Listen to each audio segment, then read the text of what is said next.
Bata pa lamang si Adelpha ay labis na siyang nangungulila sa kanyang ina. Sanggol pa lamang siya nang iwan siya nito sa kanyang ama.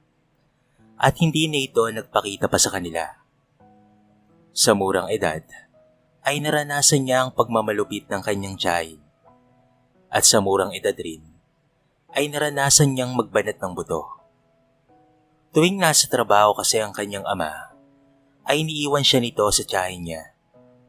Pinagtatrabaho siya nito sa bahay at pinagtitinda ng isda sa buong barangay kahit katirikan ng araw. Kapag wala kasi siyang benta, ay sinasaktan siya nito at hindi binibigyan ng baon sa eskwelahan. Ngunit kahit ganoon, ay hindi siya nagtanim ng galit sa kanyang tiyahin. Kabutihan at pagmamahal pa rin ang iginaganti niya rito. Hanggang sa dumating ang araw na sa kanyang lola naman siya iniwan ng kanyang ama. Doon ay naranasan niyang maging bata dahil mabait ito at inaalagaan siya ng mabuti. Pero kahit ganoon, ay may kulang pa rin para sa kanya. At yun ay ang pag-aaruga at pagmamahal ng kanyang sariling ina. Lagi siyang tumitingala sa langit at hinihiling sa Diyos na sana ay balikan na siya ng kanyang ina na umabando na sa kanya. Subalit kahit anino man lamang nito ay hindi niya nakita. Iniisip niya kung ano ba ang pakaramdam ng may ina sa tabi. Hindi tuloy niya maiwasang mainggit sa mga kagaya niyang musmos na may mga inang nag-aalaga. Hanggang sa nagdalaga na nga siya at natutong umibig. Isang seaman ang kanyang naging nobyo. At nangako ito sa kanya na sa muling pagbaba nito ng barko ay magpapakasal sila. Kinuha ko ng mga pinsan ko sa Maynila. Nag-aaral kasi sila. At wala silang kasama ron. Sabi ni Adelpha. Sige, basta kapag nakauwi na ako rito ha. Sana nandito ka na rin para makapagpakasal na tayo. Saad naman ni June na kanyang nobyo. Tanging pagtango lamang ang kanyang naitugon sa kanyang nobyo. Isang araw lamang ang nakalipas nang umalis ito, ay nagtungo na rin siya sa Maynila. Naging tindera siya roon at naging kasambahay ng sariling mga pinsan. Madalas rin siyang isama ng mga ito na manood ng sine o hindi naman kaya ayang mamasyal sa Boracay at pati na rin sa Tagaytay. Doon rin sa Maynila niya nakilala si Wilfredo. Palagi itong nagpupunta sa tindahan kahit wala naman itong bibilhin. At kahit saan siya pumunta, ay nakasunod ito sa kanya. Sa simbahan man o sa palengke. Hanggang sa magtapat na nga ito sa kanya na gusto nitong manligaw. Pero tinanggi nito ni Adelpha sapagkat meron na siyang kasintahan sa Butuan. Pero kahit ilang beses niya itong tinatanggihan, ay paulit-ulit pa rin itong nagpupunta sa tindahan ng pinsan niya at hindi tumitigil sa panliligaw. Kalaunay nahulog na rin ang loob niya rito. Sa muli niyang pagbalik sa probinsya, ay sumama ito sa kanya. Ngunit naroon na rin pala si June. Sobra itong nalungkot at nasakta nang makitang may kasama siyang iba. Hindi naman malaman ni Adelpha kung paanong ipapaliwanag ang lahat dito. Kinagabihan ay kinausap siya nito upang mapag-usapan ang patungkol sa kanila. Iyak to ng iyak habang nagmamakaawang balikan niya ito. Anong nangyari? Hindi ba may pangako tayo sa isa't isa? Na pagbalik ko, ayusin natin ang lahat ng dapat ayusin. Dahil magpapakasal tayo at bobuo ng pamilya. Pero bakit meron ka ng iba, Adelpha? Wala naman siyang maitugon dito kung hindi ang humingi na lamang ng tawad. Kung siya talaga ang gusto mong makasama habang buhay, papalayain na kita at hindi ko na ipipilit pa ang sarili ko sa'yo. Sana lang ay maging masaya ka sa taong pinili mo. 3 taon nga ang nakalipas nang magbuntis itong si Adelpha sa panganay nilang anak. At mas pinili nilang sa Nueva Ecija manirahan. Hindi madali ang kanyang naging buhay roon. Dahil habang tumatagal ay nagbabago ang ugali ni Wilfredo. Palagi itong naglalasing at hindi man lamang tumutulong sa gawaing bahay. At yun ang dahilan kung bakit palagi silang nag-aaway. Hanggang sa madagdagan ng kanilang anak. Ganoon pa rin ang kanyang kinakasama. Walang pagbabago at puro sakit ng ulo ang hatid nito sa kanya. Pero kahit ganoon, ay nagtsatsaga siya sa ugali nito. Nangako kasi siya sa sarili na kapag nagkapamilya siya ay hindi niya hahayaan na maranasan ng mga anak niya ang naranasan niya noon. Kaya kahit sobra na siyang nahihirapang makisama kay Wilfredo, ay tinitiis na lamang niya, alang-alang sa kanilang anak.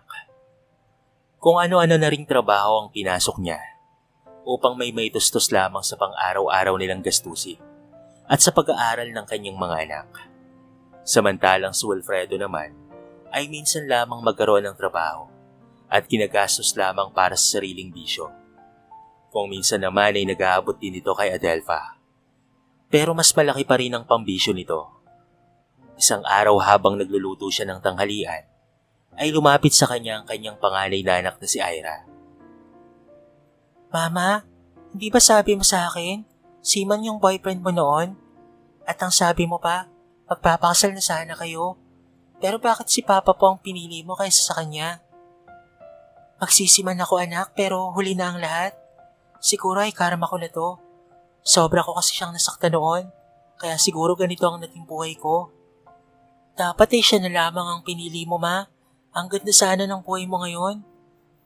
Sabi mo nga ay wala yung bisyo at sobrang mahal ka niya. Eh di wala ka naman sa mundo kung siya ang pinili ko. Kahit na, ang importante po, ma, hindi ka nahihirapan ng ganito. Hindi kita laging nakikitang umiiyak dahil sa pagod at sama ng loob kay Papa. Pero bakit kahit hirap na hirap ka, bakit hindi mo magawang iwanan si Papa? Dahil ayokong maranasan nyo yung mga naranasan ko noon, anak. Hindi madali ang walang magulang. Sobrang hirap na makisama sa mga kamag-anak na ibang tao ang turing sa'yo. Kaya hanggat kaya ko, ay magtitiis ako, anak. Hayaan mo, ma, kapag nakapagtapos po ako ng pag-aaral at natupad ko na po ang mga pangarap ko, lalo na po ang maging isang teacher o hindi naman kaya ay maging newscaster. Magpapatayo po tayo ng malaking bahay. Sama-sama tayo roon. Tayo lang ng mga kapatid ko. Para hindi na rin tayo kung kani-kanino nakikitira. Naku, baka naman patay na ako kapag natupad mo yung pangarap mo, anak, ha? Hindi, ha? Buhay at malakas ka pa nun, Nay. Kaya nang mag-edad ng 14 anyo si Ira, ay nagtrabaho ito bilang kasambahay habang bakasyon. Ngunit mata pobre ang naging amo nito. Puro mas sakit na salita ang naririnig niya araw-araw. Pero tinitiis niya yon sa kagustuhan niya na makatulong sa kanyang ina. Anak, eto lang ang bilin ko sa'yo, ha. Kapag nakapulot ka ng kahit piso lang kapag naglilinis ka ng bahay nila, isahuli mo, ha. Dahil sa maliit na halaga, diyan nasusubok ang katapatan ng isang tao. Tatandaan mo rin na kahit mahirap lang tayo, hindi tayo magkaka-interes sa pagmamayari nila. Opo, Mama. Tatandaan ko po yan.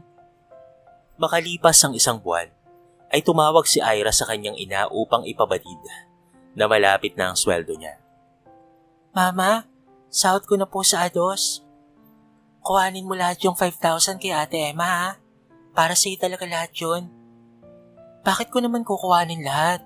Papaano ka naman? Ikaw ang nagpapakahirap na magtrabaho. Okay lang ho ako, ma. Kumakain naman po ako rito ng tama. Ang sarap nga po ng pagkain rito eh. Laging may cake. Nagsasawa na nga lang ako eh. Binilhan din ako ni Ate Emma ng bagong damit at pati na rin pantalon. Kasi kapag Sabado at Linggo raw, doon kami sa Maynila, sa apartment ng mga anak niya. Kakarating na ako ng Maynila, ma. Saka sabi nila, paaralin nila ako ng 4th year. Hindi ka na mahihirapan, ma. Pero mula nang pag-aralin si Ira ng kanyang amo, ay hindi na siya nito pinapasweldo pa at tinitipid rin sa baon. Kaya mula sa bahay na pinagtatrabahuan niya, ay naglalakad na lamang siya papunta at pauwi ng eskwelahan. Ngunit kahit na ganoon ang hirap na pinagdaraanan niya, ay hindi niya ito sinasabi kay Adelpha dahil ayaw niyang mag-alala ito sa kanya. 4:00 pa lamang ng umaga ay gising na siya upang magprito ng almusal ng kanyang mga amo at maglinis na rin ang buong bahay. Saka pa lamang niya maaasikaso ang kanyang sarili pagkatapos noon. Kung kaya't lagi siyang nahuli sa klase at napaparusahan ng kanyang advisor. Pagsapit ng Biyernes ng gabi, ay dinadala pa siya sa Maynila upang doon naman maglinis ng apartment. 12:00 na ng madaling araw na natapos ang gawain niya. At pagdating naman ng 2:00 ng madaling araw, ay kailangan na niyang gumising dahil kailangan nilang bumalik sa Nueva Ecija na halos 5 oras ang biyahe at kahit puyat at pagod ay kailangan pa rin niyang pumasok sa eskwelahan. Pagka-uwi niya ng tanghali ay nakangiti niyang pinagbuksan ng gate ang kanyang amo. Ngunit pagbukas nito ng sasakyan ay kaagad itong lumapit sa kanya at galit na galit ito sa kanya. Hoy, magdinakaw ka! Bakit kinuha mo yung 50 pesos sa ibabaw ng coffee table? Pambayad yun ng mineral water. Magdinakaw ka. Hindi ko po yun ninakaw, ate. Ang sabi po sa akin ni Ate Marie, baon ko raw po yun. Wala raw siyang sinabi sa'yo. Kinuha mo lang daw yun ng basta-basta. Alam mo ikaw, magdinakaw ka na nga. Sinungaling ka pa. Kung sa bagay, ano nga ba ang kapatid ng sinungaling? Di ba magnanakaw? Wala nang nagawa pa si Ira kung hindi ang umiyak na lamang. Ang makarinig ng mga masasakit na salita mula sa kanyang amo ay pinapalagpas niya, pero ang pagbintangan siyang magnanakaw ay ito ang hindi niya kayang tanggapin. Kaya naman pumasok siya sa eskwelahan nang hindi kumakain at hindi na bumalik pa sa trabaho. Doon na siya umuwi sa bahay nila. Doon pa lamang niya sinabi kay Adelfa ang mga nangyari sa kanya sa poder ng kanyang amo. Mama, dito na lang ulit ako ha. Ayoko na ron. Kaya mo naman akong paaralin, hindi po ba? Oo naman anak. Kinaya kong paaralin ka mula sa kinder hanggang 3rd year high school. Ngayon pa kayang gagraduate ka na? Hindi natin kailangan ng tulong ng iba anak. Hindi porket mahirap lang tayo, ay aakusahan ka nila na magnanakaw. Lahat ng ipinapakain ko sa inyo ay galing yun sa pinaghirapan ko. Nagpatuloy nga sa pag-aaral si Ira hanggang sa makapagtapos siya ng high school. Hindi na siya nagkolehiyo dahil wala silang sapat na pera. Kaya naman nagdesisyon siya na magtrabaho na lamang bilang yaya. Lalo na't manganganak pa ang kanyang inang si Adelfa at wala silang ibang aasahan dahil nasa Isabela ang tatay niyang si Wilfredo at wala silang balita rito. Si Ira ang kumakayod upang makapagbigay ng pera sa nanay niyang si Adelfa. Linggo-linggo itong bumabali ng pera upang may maibili ng bigas at ng iba pa nilang pangangailangan. Nang bumalik si Wilfredo, ay pinahinto siya nito sa pagiging yaya at nagtrabaho naman siya sa kantin. Ngunit ang pangarap ni Ira para sa kanilang pamilya ay naglaho na parang bula dahil maaga rin itong nag-asawa. Sa tuwing sinusumbatan at kinukonsensya siya ng kanyang ama, ay parang sinasaktan ng kutsilyo ang puso niya. Nangako ka hindi ba? Nangako ka na tutulungan mo ang mama mo. Ang sabi mo pa, iaangat mo kami mula sa kahirapan. Pero anong ginawa mo? Nag-asawa ka kaagad. Lumandi ka kaagad. Pa, sorry po. Sorry kung hindi ko natupad yung mga pangako ko. Dahil sa panunumbat ng kanyang ama, ay mas pinili niyang ilang buwang hindi umuwi. Dahil sa tuwing naglalasing ito, ay paulit-ulit na ipinapaalala ang kanyang naging desisyon sa buhay. Pero kahit ganoon naman ay umuwi siya tuwing kaarawan niya at mas gusto pa rin niyang doon mag-celebrate. Para sa kanya, ay mas masaya kapag kasama ang pamilya. Hanggang sa natanggap na nga rin ng kanyang ama na meron na siyang asawa. Pero ang saya na iyon ay mapapalitan pala ng pagdadalamhati. Dahil pagkatapos ng kanyang kaarawan, ay nabalitaan nilang namatay ang kapatid niya sa pinagtatrabahuan nito. Nakuryente ito at yon ang naging dahilan ng maagang pagkasawi. Parang pinagbagsakan ng langit at lupa ang kanilang pamilya. Na sa isang iglap, ay hindi na nila ito makikita at makakasama pa. Anak, bakit mo naman kami iniwan kaagad? Sana panaginip lamang ito. Sana hindi ito totoo. Sobrang sakit anak. Gumising ka na riyan. Parang awa mo na. Para na akong mawawala sa sarili ko. Umiiyak na sambit ni Adelfa. Ngunit kahit ilang timbang luha ang iluha niya, ay hindi na mabubuhay pa ang kanyang pangalawang anak. Sa paglipas ng ilang taon, ay natanggap na rin nila ang nangyari at kinaya ang matinding pagsubok na iyon at ipinagpatuloy ang buhay kahit hindi na sila kumpleto. Ate Adelfa, pinapapunta ka ni tita sa bahay. Sa susunod na linggo kasi uuwi na siya, sabi ni Lani. Sige pa, pasabi pasalubong ha, sabi naman ni Adelfa. Paniguradong may pasalubong ka ron. Ikaw pa ba? Ang tagal mo nang naninilbihan dun eh. Isasama ko yung anak kong babae para may magdidilig rin ng mga halaman. Sige lang, isama mo. Wala namang problema eh. Nang maglinis nga sina Adelpha, ay umalis naman si Lani na siyang pinagkakatiwalaan sa bahay. Ito kasi ang caretaker ng bahay dahil nasa abroad ang tiyahin nito. Maghapon itong nawala at pagbalik nito ay saka lamang nakakain ng tanghalian sina Adelpha at Christine. Grabe ma, sobra tayong kinutom ni Ate Lani. Saan ba kasi nanggaling yon at hapon nang dumating? Hayaan mo na anak, ang importante nakakain tayo at may merienda na rin. Sabi ni Adelpha sa anak. Gusto mo pa ng ganito kalaking bahay ma? Oo naman anak, sino ba naman ang may ayaw? Pero syempre, gusto ko yung sama-sama tayo at kasama rin natin ang ate mo. Hindi ba't masaya yun? Okay ma, ako po ang tutupad sa pangarap ni ate. Nababigyan ka ng magandang buhay at ng malaking bahay. Salamat naman kung ganun anak. Ikaw na lang rin kasi ang inaasahan ko. Makalipas ang isang linggo, ay muling bumalik si Adelpha upang maglinis ulit sana ng bahay. Ngunit masamang balita ang bumungad sa kanya. Ate Adelpha, nawawala ang perang pinadala ni tita. Ikaw lang naman ang naglinis nung araw na nawala yon. Ikaw lang rin ang nakakaalam kung saan ko inilalagay ang susi ng kwarto niya. Dahil sa sobrang pagkabigla, ay natulala na lamang si Adelpha at nangilid ang mga luha sa kanyang mga mata. Wala akong ninanakaw na pera, Lani. Baka naman kung saan mo lamang nailagay. Hindi ako pwedeng magkamali, Ate Adelpha. Alam ko kung saan ko inilagay ang pera at doon sa kwarto ni tita. Wag mo naman akong pagbibintangan, Lani. Hindi ako magnanakaw. Alam mo yan. Napakatagal ko nang naglilinis dito. Pero kahit kailan na hindi ko kayo pinagnakawan.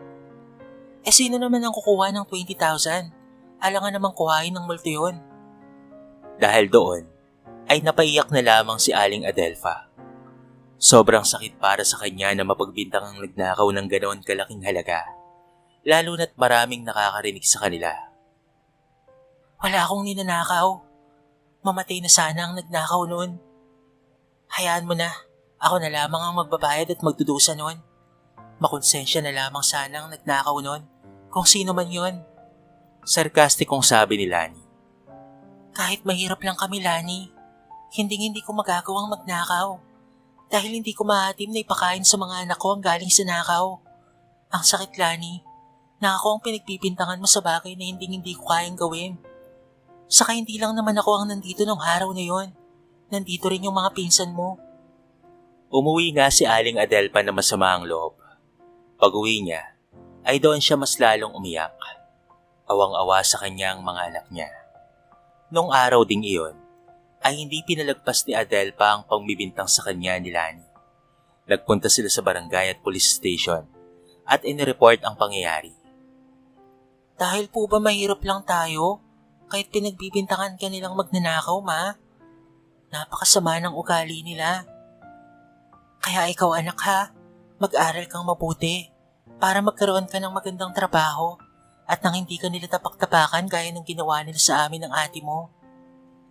Opo ma, pangako po yan. Makalipas ang isang linggo, ay nagharap-harap sila sa barangay at humingi ng tawad sila ni kay Adelpha dahil sa pambibintang nito sa kanya. Dahil mabait at malambot ang puso ni Aling Adelpha, ay pinatawad niya ito at hindi na pinalala pa ang gulo. Hanggang sa nalaman na lamang ni Aling Adelpha mula sa pinsan ni Lani na nagastos pala nito ang 20,000 pesos dahil ipinadala daw nito sa nanay nito na may sakit at ang iba ay ibinayad sa pinagkakautangan. At para hindi mapagalitan si Lani ng tiyahin niya na nasa ibang bansa, ay pinalabas niya na ninakaw ang pera at si Adelpha ang pinagbibintangan niya. Pero kahit ganoon ang nalaman niya, ay hindi na siya sumugo doon. Hinayaan na lamang niya para si katatahimik nilang lahat. Isa pa'y ayaw rin niyang makapagbitaw ng masasakit na salita sa kanyang kapwa. Yun din ang ginawang inspirasyon ng kanyang anak upang mag-aral ng mabuti at makapagtapos ng pag-aaral. Unti-unti, dahil sa magandang trabaho ni Christine, ay nakabili sila ng lupa at nakapagpatayo ng pangarap nilang bahay. Nakabili rin sila ng sasakyan.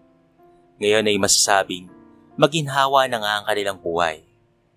Hindi na rin kailangan pang maglinis ni Adelpha ng bahay ng iba upang kumita lamang ng kakarampot na halaga. Nagbago na rin ang asawa niya at tinigilan na ang mga bisyo nito, kaya't naging mas magaan ang kanilang pamumuhay. Masaya at wala nang nagpapabigat ng kanyang kalooban. Tuwing may birthday at iba pang mga espesyal na okasyon, ay palagi silang magkakasama. Ang buong akala ni Adelpha noon ay habang buhay na lamang siyang maghihirap, pero nagbago rin ang kapalaran niya. Salamat anak ha, dahil sa pagsisikap mong mag-aral, nakaahon tayo sa kahirapan. Oras na para sarili mo naman ang isipin mo. Tanggapin mo na ang alok na kasal ni Jeric at bumuo na kayo ng pamilya anak. Sabi ni Adelpha sa kanyang anak na si Christine. Wala po yun ma. Saka, hindi lang dapat sa akin kayo magpasalamat. Hindi ba't tumulong rin si ate sa pag-aaral ko? Kahit may sarili na siyang pamilya, hindi niya tayo kinalimutan ma. Tumutulong siya sa abot ng kanyang makakaya. Kahit na may sakit siya tayo pa rin ang iniisip niya. Oo naman anak, hindi ko naman nakakalimutan ang mga itinulong ng ate mo sa atin. Hindi man ako sinwerte sa papa niyo noon, maswerte naman ako sa inyong mga anak ko dahil mababait kayo at matulungin. Siyempre naman po ma, mahal na mahal po namin kayo. Buti nga at nagbago na si papa Kung hindi ay baka nagkasakit na siya at baka hindi na rin natin siya kasama ngayon kagaya ni Alvin. Minsan talaga anak, yung akala nating imposible, pwede palang maging posible basta't magtiwala lamang tayo sa Diyos at huwag mainip sa biyayang ipagkakaloob niya pagdating ng panahon. Tama po kayo ma. Masayang nagyakap ang mag-ina. Ngayon ay hindi na sila isang kahit at isang tuka. Kahit papaano ay nakakakain na sila ng 3 beses sa isang araw at nabibili na nila ang kanilang mga pangangailangan at ang ilang mga bagay na kanilang gusto. Dito na po nagtatapos ang ating mixing kwento sa araw na ito. Sana po ay nagustuhan nyo. Kayo kabarangay, anong masasabi nyo sa ating kwento? I-comment nyo naman sa baba ang inyong mga reaksyon at babasahin natin ang lahat ng yan. So paano kabarangay? Hanggang sa muli, thank you so much and peace out.